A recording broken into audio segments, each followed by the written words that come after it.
کیا آپ نے کبھی قرآن میں یہ الفاظ دیکھے ہیں؟ انزلہ، ینزل، تنزیل، نزول؟ دیکھنے میں سب الگ الگ لگتے ہیں لیکن ان کے پیچھے ایک ہی روٹ ہے، نون زا لام، اور یہی روٹ ہمیں اترنے اور اتارنے کے مفہوم کی طرف لے جاتا ہے۔ آئیے صرف ایک روٹ سے قرآن کے کئی الفاظ سمجھتے ہیں۔ سب سے پہلے تو نزالہ، یعنی نزالہ کا مطلب ہے وہ اترا، نیچے آیا۔ مثلا تنزل الملائکۃ والروح فیہا، اس رات فرشتے اور روح نازل ہوتے ہیں۔ سورہ قدر آیت نمبر 4 میں اللہ تعالیٰ فرماتے ہیں، یہاں فوکس اترنے پر ہے، جبکہ دوسرا نزول، نزول اسی روٹ سے بنا ہوا مصدر ہے۔ اس کا مفہوم ہوتا ہے اترنا، نزول ہونا، یعنی یہ ایکشن کا نام ہے، جیسے اردو میں وہ اترا ایک عمل ہے یا پھر اترنا اس عمل کا نام ہے۔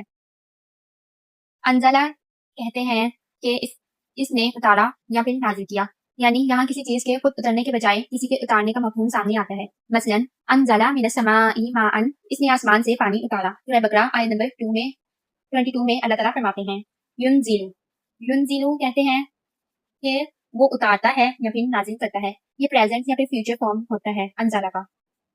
اب اس کی مثال کے طور پر ہم دیکھتے ہیں وَيُنَزِّلُ مِنَ السَّمَاءِ مِن جِبَالٍ فِيهَا مِن بَرَدٍ، یہاں ایک مختلف فارم یونزیلو آئی ہے، یعنی روٹ وہی ہے منزالہ، لیکن پیٹرن بدلنے سے لفظ کی گرامیٹیکل فارم اور پروناؤنسیشن بدل جاتی ہے۔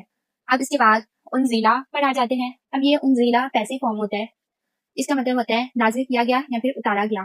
مثلا بما انزل الیک، جو آپ کی طرف نازل کیا گیا۔ سورہ بقرہ آیت نمبر 4 میں اللہ تعالیٰ فرماتے ہیں، یہاں کرنے والے کو سینٹینس میں سبجیکٹ کے طور پر نہیں بلکہ فوکس اس چیز پر کیا گیا ہے جو کہ نازل کی گئی ہے۔ پھر اس کے بعد تنزیل پر آتے ہیں۔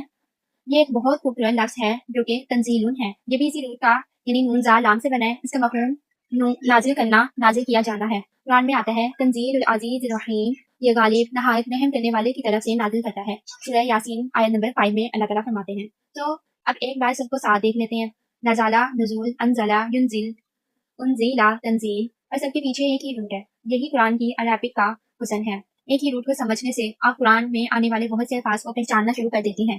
تو اگلی بار جو قرآن میں منزا لام سے بنا ہوا کوئی لفظ آئے تو صرف ٹرانسلیشن نہ دیکھیں بلکہ اس کا مطلب سمجھنے کی کوشش کریں، پھر اس کا روٹ دیکھیں، اس کا پیٹرن دیکھیں اور پھر پورے کانٹیکسٹ کو دیکھیں، کیونکہ قرآن کی عربک صرف الفاظ پڑھنے کا نام نہیں ہے بلکہ الفاظ کے اندر چھپے ہوئے تعلق کو سمجھنے کا نام بھی ہے۔ اگر آپ قرآن کو سمجھنے کے لیے ایسی ہی آسان عربک سیکھنا چاہتے ہیں تو ایمان اکیڈمی کو سبسکرائب کریں۔ ویڈیو اچھی لگی ہو تو اسے اپنے دوستوں کے ساتھ بھی شیئر کریں۔ جزاک اللہ خیر۔